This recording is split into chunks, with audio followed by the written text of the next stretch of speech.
Betavoltaic batteries. We live our lives tethered to the wall.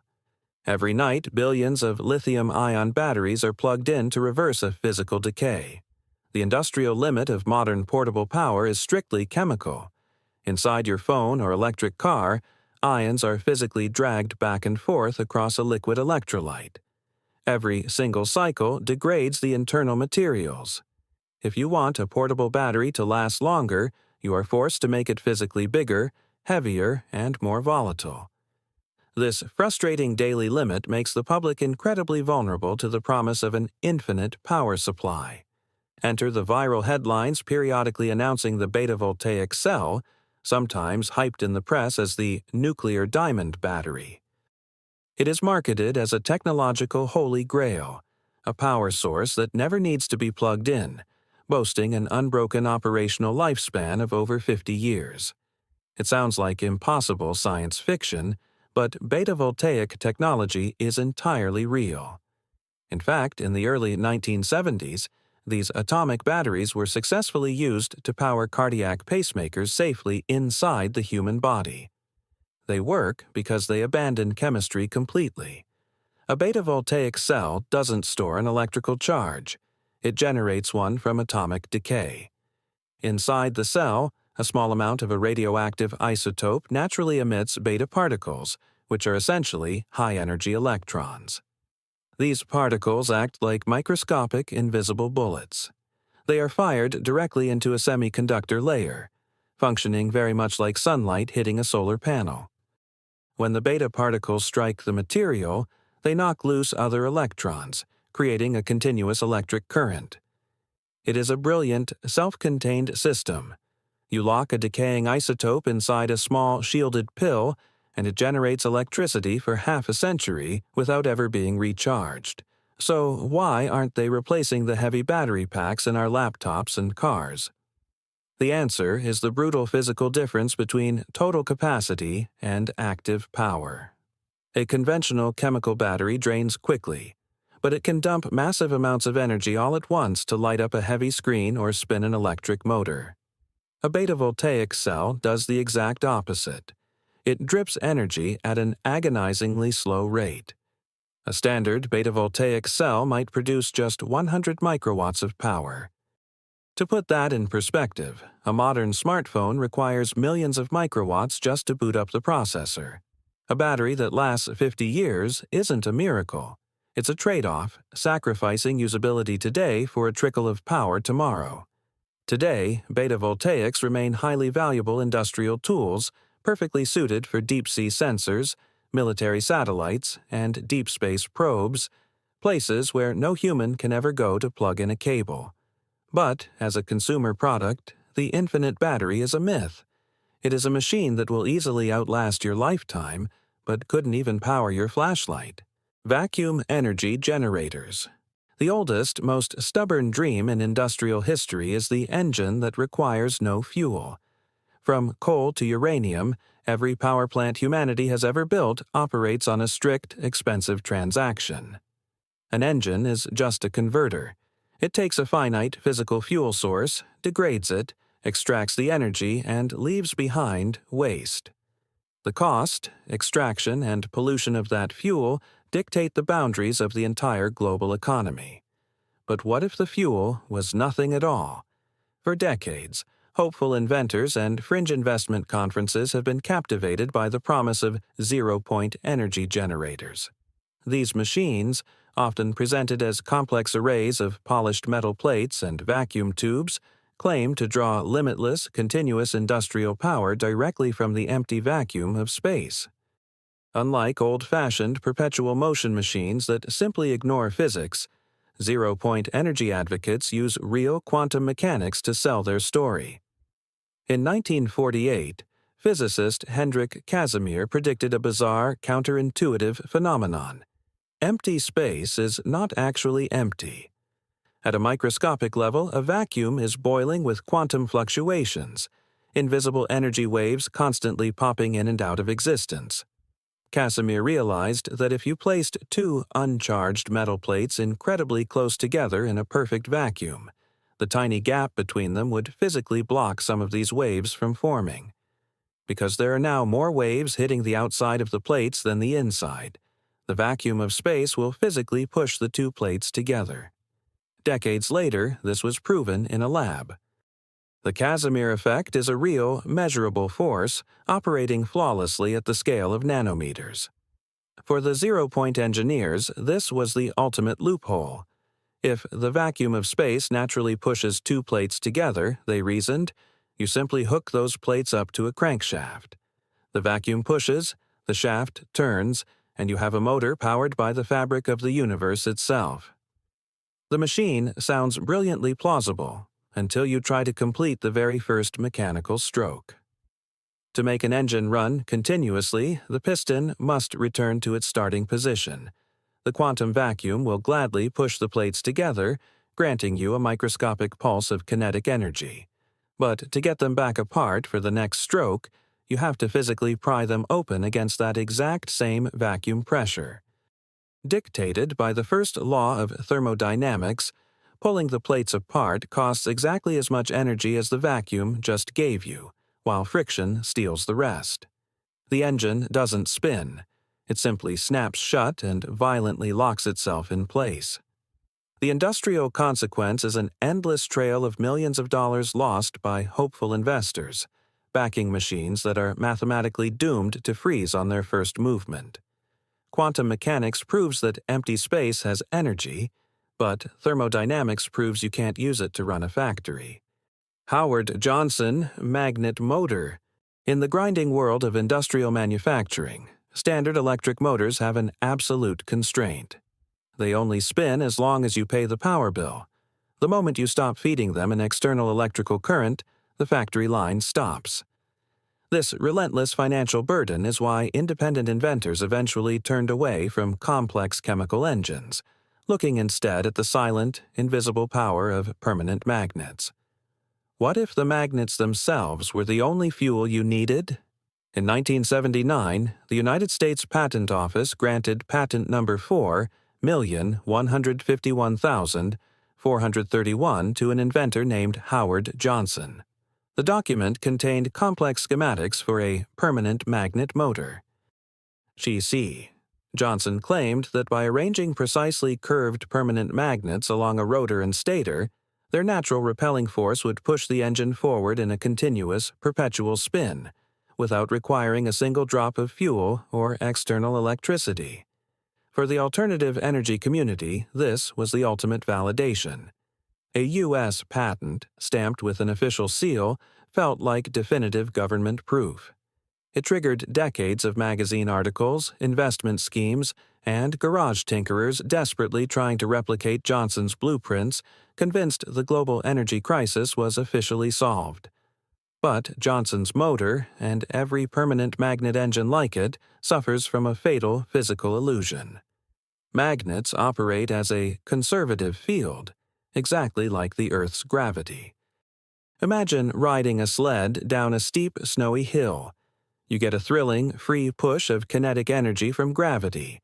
But to complete the loop and do it again, you have to drag the sled back up the exact same hill. The energy you spend climbing perfectly cancels out the energy you gained on the ride down. Magnetic fields work the exact same way. Johnson's precisely angled magnets will absolutely push the rotor forward for a fraction of a turn. But to complete a full closed-loop rotation, the rotor must push through a magnetic field of equal and opposite resistance to the one that just accelerated it. The machine inevitably hits this magnetic sticky point and violently locks into a dead, immovable stop. No clever arrangement of angles, shielding, or shapes can bypass this rule. The lasting legacy of Howard Johnson's motor isn't a revolution in power generation, but a profound public misunderstanding of intellectual property. The Patent Office evaluates whether a design is original, not whether it is physically possible. An official patent guarantees that an idea is legally yours, but it does not guarantee that it obeys the laws of physics. Water fuel cell. The oil crises of the 1970s and 1980s left the American public desperate and economically vulnerable. Gasoline was suddenly expensive, heavily polluting, and its supply was dictated by volatile geopolitics. The automotive industry was trapped. Early electric cars suffered from terrible battery range, and alternative chemical fuels were far too experimental for mass production. The world needed a cheap, infinite fuel source, and the public was ready to believe in miracles. Enter Stanley Meyer and his famous heavily decaled dune buggy. Meyer claimed to have bypassed the global energy bottleneck entirely with a device he called the water fuel cell. Parading his buggy on local television news broadcasts, Meyer made a staggering claim. The vehicle's engine ran on nothing but ordinary tap water, supposedly achieving an impossible 22 miles per gallon.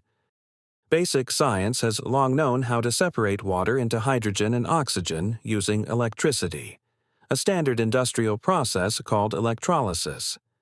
The resulting hydrogen gas is highly explosive and can indeed be burned inside a conventional combustion engine. But Meyer claimed his clear, bubbling acrylic tubes used a specialized electrical frequency to shatter the water molecules while drawing almost no power. In his design, the engine would burn the hydrogen, drive the wheels, and simultaneously spin the alternator to split more water in a perfectly closed, self-sustaining loop. The system fails the first law of thermodynamics for a brutally simple reason. Water is not a fuel. Chemically speaking, water is highly stable. In fact, it is the exact exhaust product left over after hydrogen and oxygen combust. To violently tear those bound molecules back apart requires a massive amount of electrical energy. In Meyer's closed-loop system, the car's alternator would always drain more power to break the water apart than the engine could possibly get back from burning the resulting gas. The engine would choke and stall almost instantly. Despite raising massive amounts of capital, the physical reality finally caught up with the claims. In 1996, an Ohio court found Meyer guilty of gross and egregious fraud, forcing him to repay his cheated investors. Yet, decades after his death, Internet forums still share low-resolution VHS tapes of his bubbling fuel cells, convinced that a massive corporate conspiracy suppressed his genius. The truth requires no conspiracy. Running a car on water isn't an energy breakthrough. It's an attempt to burn the ashes of a fire that already went out. Trash to fuel. Every major city on Earth is sitting on a mountain of buried, latent energy. Modern plastic is essentially solid petroleum, manufactured through intense chemical engineering. But because mechanical recycling is highly restrictive, handling only specific, perfectly clean materials, only about 10% of global plastic actually gets recycled. The rest is dumped into overflowing landfills. We are burying millions of tons of trapped chemical energy simply because we don't know how to untangle it. To solve this, the industrial sector turned to a heavy-duty process known as pyrolysis. Marketed as the ultimate environmental silver bullet, pyrolysis machines promise to do the impossible. Literally turn our trash back into synthetic crude oil. The machine relies on thermal decomposition. Solid waste is loaded into a sealed, oxygen-free steel chamber and heated to a blistering 500 degrees Celsius. Because there is no oxygen inside the reactor, the plastic cannot catch fire and burn. Instead, the intense heat causes the long, solid polymer chains to melt and snap back apart into shorter, liquid hydrocarbon chains. Chemically, the process is perfectly sound. If pure, sorted plastic goes in, a clean, usable beaker of synthetic oil comes out. So why aren't these reactors powering every city and emptying every landfill? Because municipal garbage is not a pure, lab-grade feedstock. When you attempt to scale a pyrolysis plant to handle raw city trash, the thermodynamic and logistical costs become devastating. Mixed garbage is inherently wet. If a bale of trash enters the 500-degree reactor full of moisture, the machine wastes massive amounts of its own power just boiling off water rather than breaking down plastics. In many operations, the energy required to heat the wet, messy waste far exceeds the actual energy value of the few drops of oil it finally produces. Even worse is the threat of contamination. If a rogue piece of PVC piping or certain plastic wrappers slip into the reactor, the intense heat forces the plastic to release chlorine. That gas inevitably mixes with trace moisture to form hydrochloric acid, which violently eats away the expensive steel interior of the machine from the inside out. Converting trash into oil isn't a problem of chemistry, it's a problem of chaos. Pyrolysis works beautifully for highly sorted, pristine industrial plastics, but as a magic cure for our daily municipal waste, the brutal economics of sorting turn the dream of endless fuel into an industrial nightmare. Rife machine. In the 1930s, medical science faced a terrifying bottleneck. The physical mechanics of microscopic pathogens were still poorly understood, and treatments for deep-seated diseases like cancer were primitive, relying on highly toxic chemicals or brutal early radiation.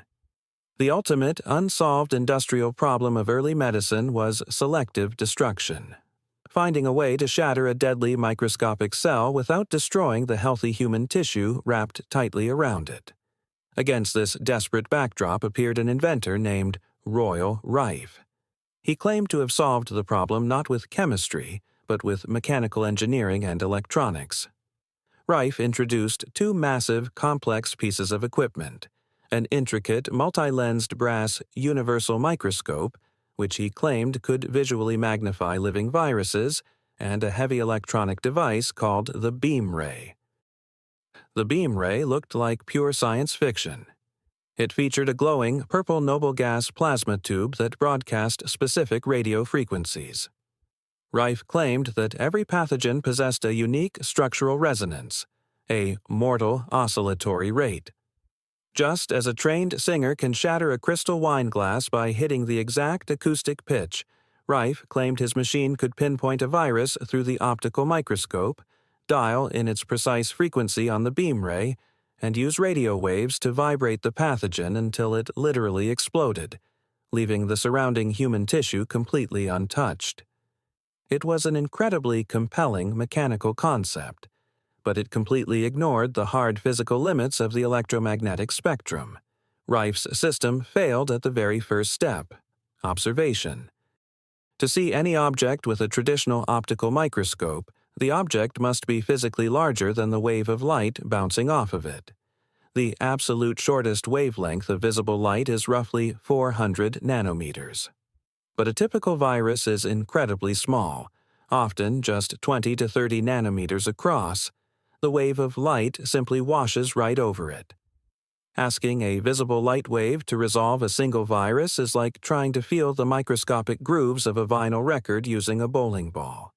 Because of this absolute limit in physics, Rife's claims of watching live viruses under optical lenses were mathematically impossible. Furthermore, standard radio waves simply pass harmlessly through soft human tissue. They do not possess the kinetic energy to physically shatter cellular walls. Though discredited by the strict laws of optics, Rife's physical device birthed a lucrative industry of alternative frequency devices that persists to this day. An imposing machine with glowing tubes and heavy brass dials can look like the future, even when it asks physics to do the impossible. It proved that complex engineering aesthetics can successfully mask impossible science. Centennial light bulb. We live in an era where consumers are profoundly frustrated by products engineered to die. We buy an appliance or a light bulb, it burns out a few thousand hours later, and we are forced to buy another. This relentless cycle of repurchasing fuels the deep-seated public belief in planned obsolescence. The idea that modern corporations intentionally throttle the lifespan of their products to keep our money flowing. To prove this theory, millions of people point to a single, undeniably real object hanging from the ceiling of a fire station in Livermore, California. It is the Centennial light bulb, a hand-blown glass globe that was switched on in the year 1901 and has been burning almost continuously ever since. For over a century, it has defied power outages, facility moves, and the dawn of the digital age. It has become the ultimate symbol against modern mass manufacturing. It draws thousands of tourists and millions of live-stream webcam viewers who believe it proves that early inventors understood a secret of infinite durability that modern companies deliberately buried. They look at the glowing bulb and conclude that industry simply refuses to make them like they used to. But there is no suppressed secret inside the centennial light bulb. Its survival comes down to two brutal physical realities: thermal shock and electrical efficiency. Every time you flip the switch on a normal light bulb, the sudden blast of electricity violently heats the cold metal filament, causing it to rapidly expand and contract. This daily thermal shock eventually snaps the metal. The Livermore bulb, however, is left on permanently, entirely bypassing the physical stress of heating and cooling. More importantly, the bulb relies on an incredibly thick, old-fashioned carbon filament. Today, this bulb draws a microscopic 4 watts of electricity. Because it is so drastically underpowered, the thick carbon loop barely gets hot enough to glow. In a modern incandescent bulb, a thin tungsten filament is pushed to extreme, blinding white heat to illuminate an entire room. But that intense heat physically evaporates the metal, causing the filament to sublimate and thin out until it finally breaks. The carbon bulb survives forever simply because it is barely working. The longest-lasting light bulb in the world isn't a miracle of lost engineering, it's just a terrible light source. It proves that in industrial design, longevity is a strict trade-off with efficiency. The engineers of the past didn't build a magic, immortal light bulb. They built a 4-watt electrical heater that happens to emit a faint, practically useless orange glow. Modern bulbs burn out faster not simply out of corporate greed, but because society demanded that they actually light up the room. Tucker, 48. Post-World War II. America was flush with cash and desperate for the future. Millions of soldiers had returned home ready to buy their first cars, but the Big Three automakers in Detroit were feeding them warmed-over pre-war designs. The automotive market was a closed, complacent monopoly. Crucial safety features like padded dashboards, pop-out windshields, and shatterproof glass were routinely ignored because the established factories saw no financial reason to retool their highly lucrative assembly lines. Into this stagnant market stepped an independent visionary named Preston Tucker. He promised the public the exact car of the future they had been waiting for. His creation, the Tucker 48, looked like nothing else on the road. It featured an aerodynamic profile, a rear-mounted engine, a distinctive turning Cyclops third headlight, and an obsessive focus on passenger safety. The public was mesmerized, and Tucker successfully raised roughly $20 million from eager investors and prospective dealers. He acquired a massive former Dodge engine plant in Chicago and prepared to challenge Detroit's dominance directly. But within months, the operation completely collapsed. After a devastating investigation by the Securities and Exchange Commission, investor and dealer confidence vanished. Ultimately, only 51 cars were ever fully assembled. This catastrophic failure cemented a lasting American myth that Detroit executives and corrupt politicians had conspired to assassinate a dangerous rival. The truth is far less dramatic, but profoundly revealing about industrial reality. The Tucker 48 didn't fail because of a mechanical flaw or a shadowy corporate hit job. It failed because of supply chain scale. Automotive manufacturing is not about building one perfect machine. It is about building the massive, brutally expensive machines that build the cars. To transition the Tucker 48 from a brilliant hand-built prototype to a mass-produced consumer product meant purchasing towering hydraulic presses, casting engine blocks, and cutting custom sheet metal stamping dies. This kind of heavy industrial tooling burns through tens of millions of dollars before a single finished vehicle ever rolls off the assembly line. Tucker was eventually acquitted of all fraud charges by the court, but by then, his undercapitalized factory was already dead.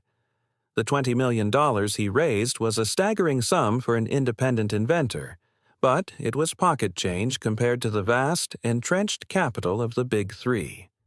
Detroit didn't need a conspiracy to kill Preston Tucker's dream. The brutal math of factory tooling did the job for them. It proved that in the modern industrial age, a brilliant prototype is never enough. The true barrier to entry is the relentless cost of the assembly line. GM EV1. By the early 1990s, the smog choking Southern California had reached a crisis point. In response, state regulators passed a strict zero-emissions mandate, putting the world's largest automakers on notice. If they wanted to continue selling highly profitable combustion vehicles in the state, they had to start putting zero-emission cars on the road. The old industrial problem was chemical. Gasoline holds incredible energy density, while the battery technology of the era was heavy, expensive, and notoriously weak. To comply with the law without completely upending their factories, General Motors engineered a radical, purpose-built solution, the GM EV1. It was a sleek, highly aerodynamic, fully electric commuter car. The EV1 was an engineering triumph, but it carried a fatal corporate flaw. The first generation of the vehicle relied on massive, primitive lead-acid batteries, limiting its driving range to just 70 to 100 miles per charge. Because the underlying technology was commercially unviable to sell at a standard retail price, General Motors refused to let anyone buy the car outright. Instead, they produced a highly restricted fleet of exactly 1,117 vehicles, offering them exclusively through consumer leases. The drivers absolutely loved them, but behind the scenes, General Motors was trapped in a logistical nightmare. When California buckled to industry pressure and relaxed the zero-emissions mandate, GM immediately canceled the EV1 program to cut their losses. But the cars were still in the hands of the public, which triggered a massive industrial burden.